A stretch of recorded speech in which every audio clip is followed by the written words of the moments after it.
시간이 되었습니다. 다 같이 사도신경으로 신앙 고백하며 2022년 8월 24일 수요일 새벽 기도에 함께 시작하겠습니다. 나는 전능하신 아버지 하나님, 천지의 창조주를 믿습니다. 나는 그의 유일하신 아들 우리 주 예수 그리스도를 믿습니다. 그는 성령으로 잉태되어 동정녀 마리아에게서 나시고 본디오 빌라도에게 고난을 받아 십자가에 못 박혀 죽으시고 장사된 지 사흘 만에 죽은 자 가운데서 다시 살아나셨으며 하늘에 오르시어 전능하신 아버지 하나님 우편에 앉아 계시다가 거기로부터 살아있는 자와 죽은 자를 심판하러 오십니다. 나는 성령을 믿으며 거룩한 공교회와 성도의 교제와 죄를 용서받는 것과 몸의 부활과 영생을 믿습니다. 아멘. 오늘 우리가 함께 읽을 기록된 하나님 말씀 레위기 제24장 10에서 오늘은 23절까지의 말씀입니다. 구약 레위기 제24장 10절에서 23절까지의 말씀 오늘 함께 읽고 묵상하겠습니다. 이스라엘 자손 중에 그의 어머니가 이스라엘 여인이요 그의 아버지는 애굽 사람인 어떤 사람이 나가서 한 이스라엘 사람과 진영 중에서 싸우다가 그 이스라엘 여인의 아들이 여호와의 이름을 모독하며 저주함으로 무리가 끌고 모세에게로 가니라. 그의 어머니의 이름은 슬로미시요 단지파 디브리의 딸이었더라. 그들이 그를 가두고 여호와의 명령을 기다리더니 여호와께서 모세에게 말씀하여 이르시되 그 저주한 사람을 진영 밖으로 끌어내어 그것을 들은 모든 사람이 그들의 손을 그의 머리에 얹게 하고 온 회중이 돌로 그를 칠지니라. 너는 이스라엘 자손에게 말하여 이르라. 누구든지 그의 하나님을 저주하면 죄를 담당할 것이요 여호와의 이름을 모독하면 그를 반드시 죽일지니 온 회중이 돌로 그를 칠 것이니라.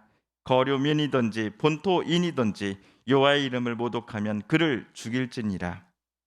사람을 쳐 죽인 자는 반드시 죽일 것이요 짐승을 쳐 죽인 자는 짐승으로 짐승을 갚을 것이며 사람이 만일 그의 이웃에게 상해를 입혔으면 그가 행한 대로 그에게 행할 것이니 상처에는 상처로 눈에는 눈으로 이에는 이로 갚을지라.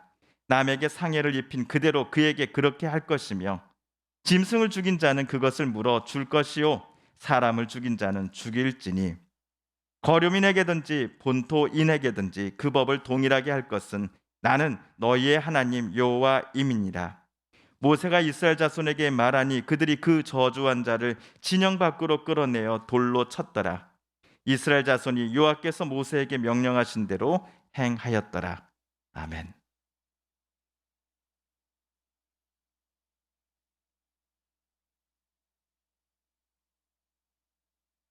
어제 화요일 우리는 성막 공간 중 지성소가 아닌 일반 성소에 놓여져 있는 등잔대 그리고 진설병상에 관해 하나님께서 모세에게 지시하시는 장면을 함께 읽고 또한 보았습니다. 일반 성소 안을 24시간 내내 환하게 비춰야 하는 이 등잔대에는 감람나무를 가지고 만든 고운 올리브 기름만을 사용해야 합니다.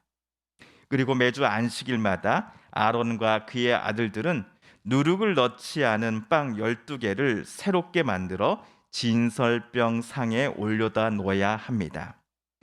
한 주간 진설병 상에 올려져 있었던 기존의 빵 12개는 아론과 그의 아들들이 가져다가 거룩한 곳에서 먹어야 했습니다.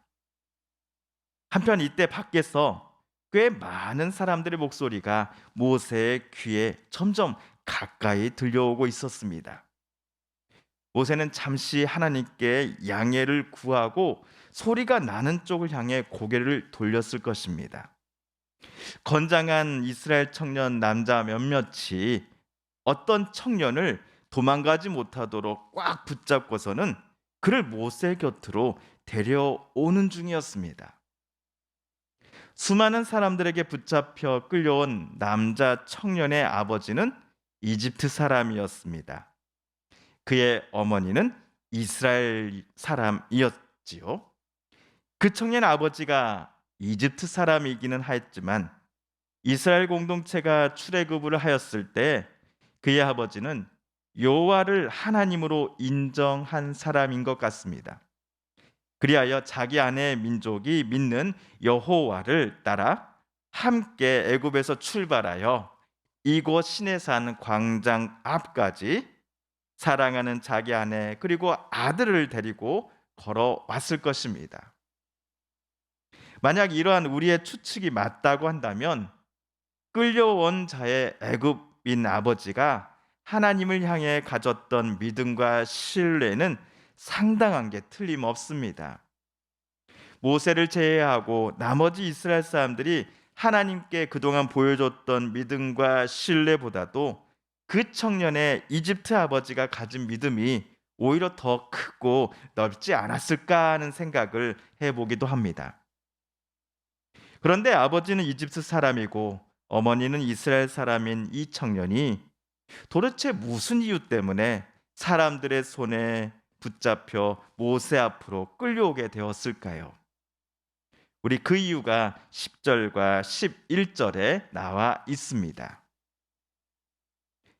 이스라엘 자손 중에 그의 어머니가 이스라엘 여인이요 그의 아버지는 애굽 사람인 어떤 사람이 나가서 한 이스라엘 사람과 진영 중에서 싸우다가 그 이스라엘 여인의 아들이 여호와의 이름을 모독하며 저주함으로 무리가 끌고 모세에게로 가니라. 그의 어머니의 이름은 슬로미시요 단지파 디브리의 딸이었더라. 그가 이스라엘 어떤 청년과 진영 안에서 치고 받고 싸웠던 모양입니다. 말싸움이든지 아니면 주먹이 오고 가는 물리적 싸움이었던지 간에 아버지가 이집트 사람인 그 청년에게는 싸움의 결과가 마음에 들지 않았나 봅니다. 그러다가 어머니의 이름이 슬로미신 이 청년은 자기 분을 못 이겼는지 여호와의 이름을 모독하며 저주하였습니다. 이 참담한 소리를 현장에 있던 여러 사람들이 듣게 되었지요. 그 소리를 들은 이들은 깜짝 놀랐습니다. 그리하여 무리 중에 일부가 그 참담한 소리를 내뱉은 청년을 좌우에서 꽉 붙잡고는 모세 앞으로 데리고 왔던 것입니다. 여기서 분명한 것은 그 청년을 붙잡아 데리고 온 무리들이 매우 침착했다라는 사실입니다. 신성 모독의 외침에 그들은 깜짝 놀랐겠지요. 그러나 그 소리를 듣고서 그들은 절대로 흥분하지 않았습니다. 자기들 마음대로 그 목소리의 주인공을 때린다거나 벌을 주지 않았다라는 것입니다. 우리 12절을 다시 읽어볼까요? 그들이 그를 가두고 여호와의 명령을 기다리더니. 그렇습니다. 이 순간 그들은 매우 차분했습니다. 그들은 이스라엘 백성의 지도자요 하나님의 뜻을 자기네 공동체에게 있는 그대로 전달해 주었던 모세를 찾아갔습니다. 지금 이 사건에 대해 하나님께서 이스라엘 공동체에게 말씀하시는 것을 그 청년을 데려온 사람들은 듣기 원했기 때문이었습니다. 자기네들의 판단보다도 여호와 하나님의 뜻과 결정이 더 옳다고 여기며 철저히 하나님의 뜻 앞에 복종하고자 하였기에 모세를 통해 들려주실 그 하나님의 음성을 저들은 듣고자 지금 모세 앞에 나아왔던 것입니다. 이에 하나님께서는 모세에게 14절과 16절에서 이렇게 말씀하셨습니다. 우리 14, 16절을 다시 한번 읽어보겠습니다. 시작. 그 저주한 사람을 진영 밖으로 끌어내어 그것을 들은 모든 사람이 그들의 손을 그의 머리에 얹게 하고 온 회중이 돌로 그를 칠지니라. 여호와의 이름을 모독하면 그를 반드시 죽일지니 온 회중이 돌로 그를 칠 것이니라. 거류민이든지 본토인이든지 여호와의 이름을 모독하면 그를 죽일지니라. 사람들에게 붙잡혀온 그 청년은 어머니가 이스라엘 사람이었어도 거류민으로 분류되었을 것입니다. 왜냐하면 그의 아버지가 애굽 사람이었기 때문이었지요. 하지만 이스라엘 공동체는 하나님을 섬기는 공동체고 하나님께서 택하신 특별한 공동체였기에 그 청년과 같은 가정 환경을 가진 이들도 사회로부터 차별이나 편견 없이 생활할 수 있었을 것입니다. 그럼에도 하나님은 여호와 자기 이름을 모욕하고 저주하는 사람은 거류민이든지 본토 사람이든지 구별 없이 모두 사형에 처해야 한다라고 말씀하셨습니다. 모세 당시는 누군가가 하나님의 이름을 저주했다라는 것은 그가 하나님을 죽이려고 했다는 것과 마찬가지로 인식되던 때였습니다.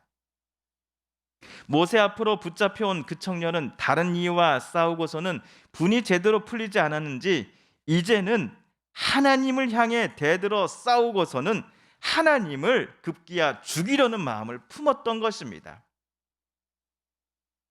17절에 나온 하나님의 법에 따르면 사람을 죽인 자는 반드시 죽어야 합니다.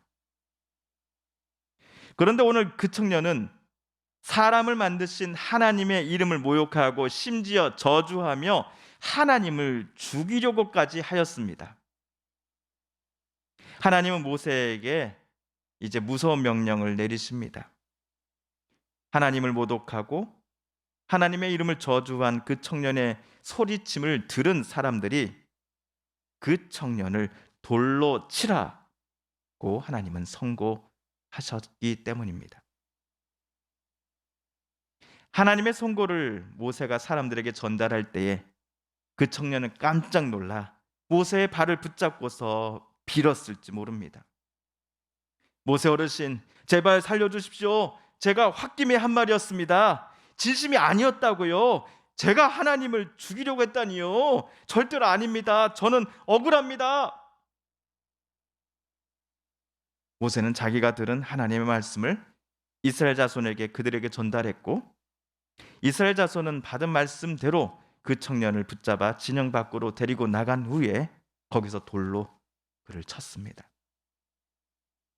이스라엘 자손이 하나님께서 모세에게 명령하신 그대로 행하였노라라고 성경은 쓰여져 있습니다.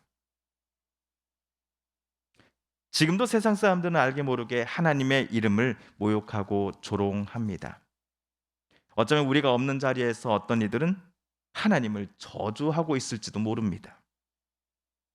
그들은 자기네들이 하는 일이 얼마나 무서운 결과를 초래하는지에 대해서 미처 모르고 있는 듯합니다.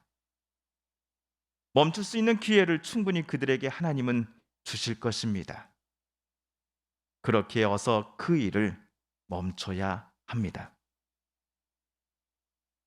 한편 그 청년을 모세 앞으로 붙잡아 데리고 왔던 무리들의 모습을 여러분 다시 한번 떠올려 보시겠습니까? 그들은 자기네들의 판단과 결정에 따라 그 청년에게 물리력을 행사하지 않았습니다.